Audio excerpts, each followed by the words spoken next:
Olá pessoal, tudo bem? Vamos para mais um vídeo aqui no canal e hoje iremos conversar sobre as causas sociais do trauma de infância. Bom, eu poderia falar aqui, eu já falei em outros vídeos, sobre as causas psicológicas e também orgânicas e físicas desse trauma de infância. E a gente sabe que o comportamento humano e o desenvolvimento dos transtornos psicológicos são influenciados por uma série de fatores, incluindo fatores genéticos, ambientais, psicológicos e também sociais. E é sobre esse tópico que eu quero abordar aqui com vocês, porque isso é importante. Quando eu vou atender um paciente ou quando eu vou pensar sobre esse assunto trauma de infância, eu preciso ter uma visão geral para que eu possa ter uma percepção mais refinada do que está acontecendo com aquele paciente e com as pessoas que estão vivendo na nossa época. E na questão social, se a gente pensar não só no caso de uma família disfuncional ou tóxica, narcisista, psicopata, que é um tema que eu falo bastante por aqui, a sociedade costuma, sim, justificar e legitimar a violência e a crueldade contra a criança. Por exemplo, pode-se ter uma crença comum de que os pais estariam sempre certos, que os filhos são propriedade deles e que, por isso, eles podem fazer o que eles bem entenderem com as crianças. Essa percepção acaba, assim, justificando muita crueldade contra a criança, invalidando os direitos das crianças, como se elas fossem um mero objeto, como se o psiquismo e o corpo delas fossem mera propriedade desses pais abusivos e tóxicos.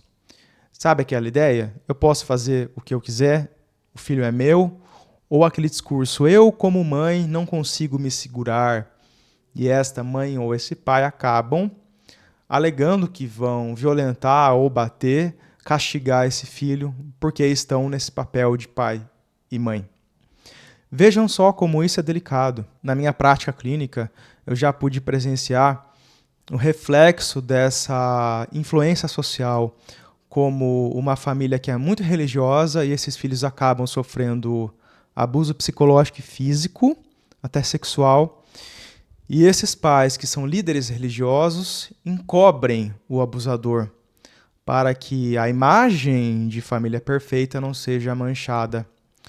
E não necessariamente isso vai acontecer só em determinada religião, como, por exemplo, na religião católica ou evangélica, mas existem também crenças na religião espírita, que é algo que pouquíssima gente fala, como, por exemplo, uma mãe ou um pai que tem uma crença em vidas passadas e que olham para esse filho que está sofrendo essa violência e justificam isso com base, bom, ele foi uma pessoa ruim em uma vida passada, então, se ele está passando por isso hoje, ele merece. Se ele tem uma doença física ou um transtorno psicológico porque ele foi ruim em uma encarnação anterior, portanto, ele está sofrendo um karma ou pagando uma consequência de algum ato negativo, supostamente negativo, que ele fez em uma vida anterior. Percebam como que essa crença que parece inofensiva pode acabar influenciando o comportamento desses pais. E, de fato, eles acabam sendo mais negligentes, talvez, se eles tiverem essa crença. Eles podem olhar para essa criança de uma forma que não seja reconhecendo a vulnerabilidade ou a ingenuidade dessa criança. Vão olhar para este ser que está no momento de desenvolvimento como se ele já fosse um espírito milenar, desconsiderando que é uma criança inocente e que está ali vulnerável. São várias percepções. O ambiente social que esse paciente, que as pessoas estão vivendo, você puxa uma pessoa, um pai ou uma mãe, ele já traz, já carrega esse ambiente que pode influenciar nas suas crenças, as suas percepções, e essas percepções vão certamente acabar tendo um efeito no comportamento desses pais. Para a gente mudar, portanto, a questão do trauma de infância, a psicoterapia vai trabalhar isso de forma individualizada, vai olhar para como que esse paciente, esta pessoa, sofreu essa violência psicológica e física, modificando essas crenças, essas percepções disfuncionais de baixa autoestima, processando essas emoções, associadas ao trauma de infância, mas também é preciso que a sociedade seja psicoeducada. E aí o papel do psicólogo, importantíssimo, de psicoeducar, fazer essa educação psicológica de como essas influências sociais acabam sendo negativas e legitimam, muitas vezes, a crueldade contra a criança, violando os direitos das crianças, que a gente está lutando para isso, né? A psicologia luta bastante para que os direitos das crianças e de outros grupos sejam respeitados. A gente precisa olhar também para a criança. E dessa forma eu acabo achando inaceitável, incompreensível, quando um psicólogo, um terapeuta, invalida um filho de uma família sociopata ou um paciente que sofreu um trauma de infância como se ele fosse o culpado, deixando que crenças pessoais que estão sendo afetadas por essa realidade social que eu citei anteriormente guiem o seu comportamento como psicoterapeuta. Isso é inadmissível. Os psicólogos também precisam ter um olhar crítico para essa sociedade que legitima a violência infantil.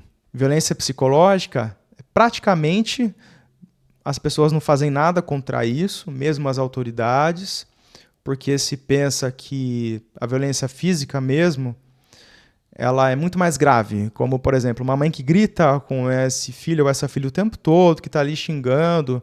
Não, tudo bem, está só gritando, não está batendo, então deixa, não vamos fazer nada.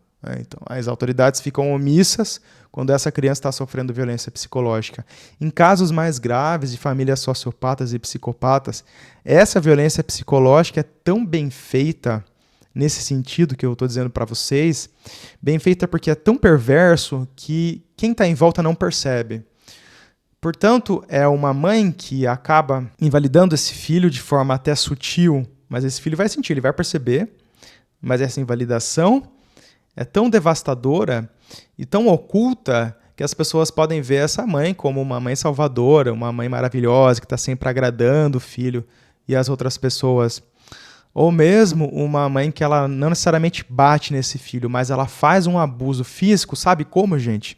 Deixando faltar comida, os nutrientes necessários. Mesmo que ela tenha boas condições financeiras, ela pode deixar faltar esse alimento de propósito para machucar e para adoecer esse filho.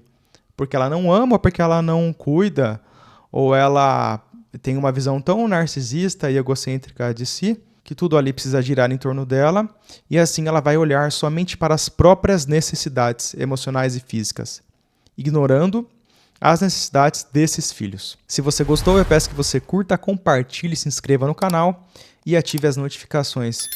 Deixe o seu comentário abaixo, isso também ajuda com que o canal tenha mais alcance e visibilidade. Se você considera que esta é uma causa justa, os direitos das crianças, e se você passou por trauma de infância, vamos trabalhar socialmente para que isso se modifique. A gente se vê no nosso próximo encontro. Muito obrigado.